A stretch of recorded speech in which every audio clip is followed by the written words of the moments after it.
मैं त्यौहार के बाद का इंतजार कर रहा हूँ। मैं जिस दिन मंत्रालय जाऊंगा और मैं कोई कच्ची गोली नहीं खेलता, प्रशासक अधिकारियों को कान खोलकर सुनना। मैं सियासत में 2009 से, और सियासत के मेरे जो गुरु है ना, वो शहर की सियासत के बाप रहे। तो मैं त्यौहार तक रुका हूँ। जिस दिन मैं होम मिनिस्ट्री के पास मालेगांव का काला चिट्टा लेके बैठूंगा ना, तो प्रशासक अधिकारी को मैं अच्छी लंबी छुट्टी भेजने के चक्कर में हूँ। मोर्चा निकालूंगा और जिसके अंदर एक ही नारा रहूंगा, हा प्रशासक अधिकाऱ्यांचा कराचा काय, खाली मुंडका वरती पाय। मैं शफीक खान, मास इंडिया लाइव में आपका स्वागत है।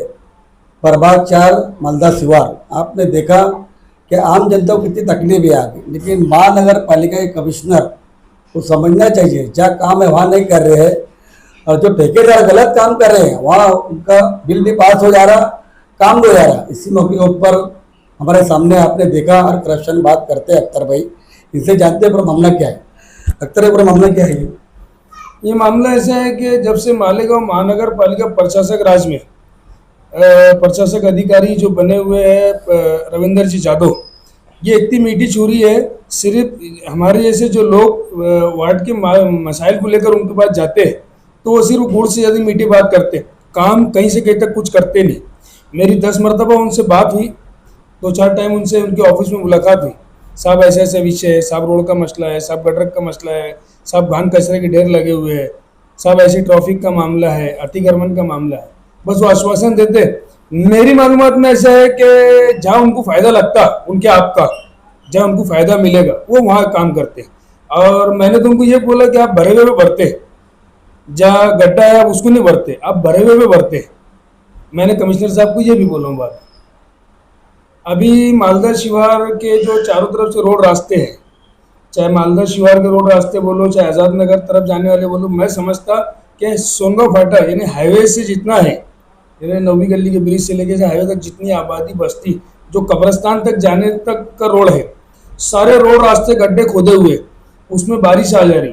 और खास करके मालदा शिवार के जो मेन रोड रास्तों पे वाटर सप्लाई की जो पाइपलाइन लीकेज है, बारिश का पानी का आना अलग, और वाटर सप्लाई का जो पाइपलाइन लीकेज है, वो पाइपलाइन का पानी जब पानी छोड़ा जाता है नलों में, तो पाइपलाइन का पानी रोडों पे आ जाता है। रोड पे चलने के लिए जगह नहीं है। आज कंडीशन ये है, आज की तारीख में फिलहाल कंडीशन ये है, गुजरे कई दिनों से चल रहा कि रास्ते पर अगर कहीं मैयत हो जाती है, मालदा शिवार में, डेपू में, आज़ाद नगर में, अयूब नगर में, गांधी नगर में, तो कब्रस्तान जाने के लिए जनाजा लेके तुम जा नहीं सकते पैदल। ये कंडीशन है आज। मालेगांव मुस्लिम शहर की इतनी बड़ी आबादी रहने के बाद उसको कहीं से कहीं तक कोई सुविधा नहीं है, पहली बात। दूसरी बात, अगर कोई पेशेंट को किसी हॉस्पिटल में, ये मतलब ये एरिया को जो नाम बोला, वो एरिया से पेशेंट कोई हॉस्पिटल में ले जाना, या हॉस्पिटल से वापस घर लाना है, डेड बॉडी हो, अच्छा पेशेंट हो, या ले जाना लाना, तो एम्बुलेंस के लिए आने जाने जगह नहीं है। मैं समझता मालदा शिवार आसपास के एतराफ में कहीं अगर अंगार लगती है, तो फायर ब्रिगेड की जो गाड़ियाँ है, वो गाड़ी आने के लिए जाने के लिए रास्ता नहीं है। चाहे वो हाईवे से इधर बोलो, चाहे हाईवे से उधर बोलो, ऐसा कहीं से कहीं तक कुछ नहीं है। आज ये कंडीशन होगी रोड रास्तों की कि लोग पैदल चलना मुश्किल हो गया, लोगों की गाड़ियाँ स्लिप हो रही, लोगों की लोडिंग गाड़ियाँ फंस रही है। अभी दारू अड्डे के पास का जो अधूरा रोड था, कमिश्नर साहब को विजिट भी करवाया था, उसके बाद में उनको कई मरतबा लेटर दिया। अब तो मैं उबक गया लेटर से। मैंने ये सोचा हूँ कि त्यौहार हो जाता है, उसके बाद में उनको उसका जवाब उनकी तरीके से दिया जाएगा। सवाल आपसे है, अभी बकरीद का मौका है, वहाँ थोड़ा इंतजाम जनता को मिलती है तो राहत मिलती है, लेकिन मालेगांव के कमिश्नर यहाँ विजिट करके गए, उसका दोबारा आए नहीं गए यहाँ पे? बिल्कुल भी नहीं आए, कहीं से कहीं तक नहीं आए। और मेरे को तो बड़ी हैरत लग रही कि ईद उल फित्र और ईद उल अजहा मुसलमानों के 2 सबसे बड़े त्यौहार है, तो ईद के टाइम पे मैं देखता कुछ गांव के लीडरशिप या और भी यानी पॉलिटिशियन लोग ईदगाह के रास्ते दुरुस्त, मैंने तो अभी तक सुना नहीं। और मैं समझता कि मालदा की ईदगाह पे नमाज होंगी कि नहीं होंगी, कि लोगों को ईदगाह पे जाने के लिए रोड नहीं है, ईदगाह पे जाने के लिए रोड नहीं है, कहीं से कहीं तक नहीं है। यानी सोनगांव फाटे जमुर हाई स्कूल के पास का जो रोड जाता है, वहाँ एक मोटरसाइकिल बड़ी मुश्किल से एक आदमी को वो सिलो करके ले जाना है, वो डबल सीट भी नहीं जा सकता, तो लोग नमाज कैसे जाएंगे?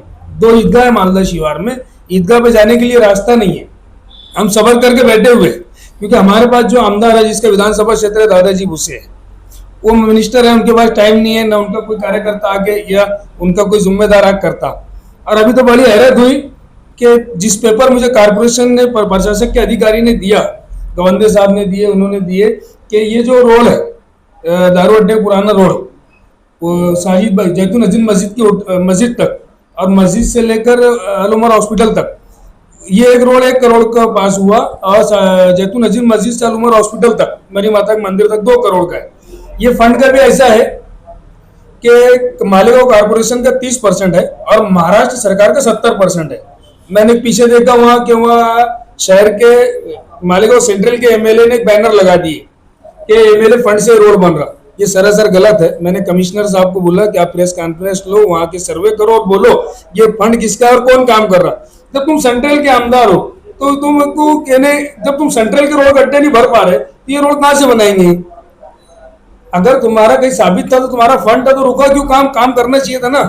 वहां का रास्ते का अतिक्रमण काढ़ो, वहां के नाले जो है टूटे हुए उसको दुरुस्त करो और वो बनाओ। मौजूदा एमएलए क्रेडिट लेने के वास्ते बोल रहे हैं कि हमारे फंड से काम हो रहा है, उनका मकसद ऐसा बोलने का, वो ऐसे समझ में आता है। यानी वो सेंट्रल के अंदर रहकर वो आउटर में, यहाँ तक कि आउटर के आमदार का फोटो और नाम लगाकर वो बोलते हैं कि मेरे फंड से, ऐसा मैंने बैनर पढ़ा। लेकिन ये सही नहीं है। मुझे कई कमिश्नर साहब ने बताया और गवंदे साहब ने बताया कि ये जो फंड है 30% कारपोरेशन का है, 70% महाराष्ट्र सरकार का है। अभी तो ये हाल हुए है, हम आम जनता का ये हाल हुआ है कि आज इलेक्शन भी सिर पर है और आम जनता इस वजह से नाराज है, इतनी नाराज है कि जैसे सामने सवाल आएंगे उसको वैसा जवाब दिया जाएगा। चाहे वो प्रशासक के अधिकारी हो, कर्मचारी हो, चाहे कोई सियासी पार्टीज हो। उसमें एक्चुअल ऐसा है कि आज की आवाम को हाईवे के उधर बहुत बस्ती है, वो लोगों को मैयत ले आने, शादी ब्याह में आने, बाजार के लिए आने जाने, अभी स्कूलें चालू हो जाएगी 8-10 दिन में। रोड की कंडीशन ऐसी है कि आदमी पैदल नहीं चल सकता। कहीं से कहीं तक भी कोई मामला ऐसा क्लियर कट नहीं है कि कोई रोड पे चल सकते। इतनी खराब परिस्थिति है रोडों की, यानी आदमी पैदल चला तो 4 जगह गिरता। मोटरसाइकिल का फंसना, 4 व्हीलर का, रिक्शा का आना जाना बहुत मुश्किल हो चुका। जबरदस्ती इन्होंने पाइपलाइन, वो अंडरग्राउंड पाइपलाइन के नाम पे गड्ढे करे। अच्छा, तुम अगर करते हो तो काम उसको तुरंत करके दो। अभी उन्होंने जैतून अजीम मस्जिद के पास, चाहे वो शाजिद होटल वाले ने अपने जाति खर्चे से किया, क्या कोई ठेकेदार के साठगांठ से उसने कर लिया या वो करवाया कारपोरेशन ने, वो अल्लाह को मालूम। मैं, मेरे फैमिली मैटर को, मेरे यहाँ दूसरा एक मामला हुआ, मैं उसमें उलझाऊं। मैं त्योहार के बाद का इंतजार कर रहा हूँ। मैं जिस दिन मंत्रालय जाऊंगा, और मैं कोई कच्ची गोली नहीं खेलता, प्रशासक अधिकारियों को कान खोलकर सुनना। मैं सियासत में 2009 से, और सियासत के मेरे जो गुरु है ना, वो शहर की सियासत के बाप रहे। तो मैं त्योहार तक रुका हूँ। जिस दिन मैं होम मिनिस्ट्री के पास मालेगांव का काला चिट्टा लेके बैठूंगा ना, तो प्रशासक अधिकारी को मैं अच्छी लंबी छुट्टी भेजने के चक्कर में हूँ, क्योंकि मैं सारे मामला को देख रहा हूँ। आवाम परेशान है, आवाम तुम्हारे को टैक्स भर रही, तुमने आवाम को लॉलीपॉप दिए, इतने % कम, उतने % कम, सिर्फ वसूली करे। एक जगह कहीं ऐसा मालेगांव कारपोरेशन का काम नहीं है कि उन्होंने डेली कचरा साफ सफाई हो रहा, गड्ढों की साफ सफाई हो रही, रोड रास्ते दुरुस्त है, या जो मालेगांव पावर सप्लाई कंपनी जो एक सर पे अजाब बन के बैठी है, 11,000 लाइन नीचे पड़े हुए, उसके वायर पड़े हुए, डीपीआर रोड पे खुली पड़ी है। तुम देख लो अबू हनीफा मस्जिद के पास क्या हाल है डीपी का। आधे रोड पे कचरा, आधे रोड पे गटर का पानी, बीच में डीपी। मदरसे के बच्चों को जाना मुश्किल, सामने मस्जिद में लोगों को जाना मुश्किल। कोई पुरसाने हल नहीं है। अगर कारपोरेशन ने, आपके चैनल के माध्यम से बोल रहा हूँ, मैं निवेदन दे दे के थक गया। आज जो रोड की परिस्थिति है, कल का एक दिन है, अगर इन्होंने कल के दिन में रोड दुरुस्त करे और शनिचर की ईद उल अजहा की नमाज की ईदगाह पे जाने वाले रोड दुरुस्त कर दिए, मालदा में जो ईदगाह है 2, वो जाने के रोड दुरुस्त कर दिए, तो मैं एक मरतबा उनके ताल्लुक से अच्छा सोचूंगा। और अगर ये रोड रास्ते दुरुस्त नहीं हुए, घान कचरे की साफ सफाई, आज पड़ा हुआ घान कचरा, अभी तो ईद के त्योहार के 3-4 दिन की जो घान कचरा निकलेगा उसका तो अल्लाह मालिक ही है। लेकिन आज जो 8 दिन से कचरा नहीं उठा, क्यों नहीं उठ रहा? क्योंकि उनके गाड़ी जाने जगह नहीं है। वो ये बोलेंगे न गटरों की साफ सफाई हो रही, नलों में पानी टाइम पे नहीं आ रहा, पाइपलाइन लीकेज है। अगर इसके ऊपर प्रशासक अधिकारी ने हमारे विषय पे ध्यान नहीं दिए, तो मैं मालदा शिवार पंच कमेटी की ओर से मालदा शिवार और वार्ड नंबर 21 की जनता को लेकर प्रशासक अधिकारी के खिलाफ एक बड़ा मोर्चा निकालूंगा, और जिसके अंदर एक ही नारा रहेगा, हा प्रशासक अधिकाऱ्यांचा कराचा काय, खाली मुंडका वरती पाय। देखिए, आपने अख्तर भाई का सीधा जवाब था। आम जनता के मुल्क पे अधिकार है, आप जनता के मालक है और जनता के नौकर है, और मालेगांव शहर के एमएलए की पूरी जवाबदारी है, लेकिन वो उनकी जवाबदारी में खरा नहीं उतरते हैं। अख्तर भाई जो मामला बताए कि कारपोरेशन का घेराव भी करेंगे, धरना भी देंगे, और जो मालेगांव शहर कमिश्नर है जो मीडिया बात करते हैं ऐसे मालेगांव शहरी कमिश्नर की भी बदली होना चाहिए। हम भी लिखते हैं मास इंडिया लाइव, कैमरामैन मुश्ताक।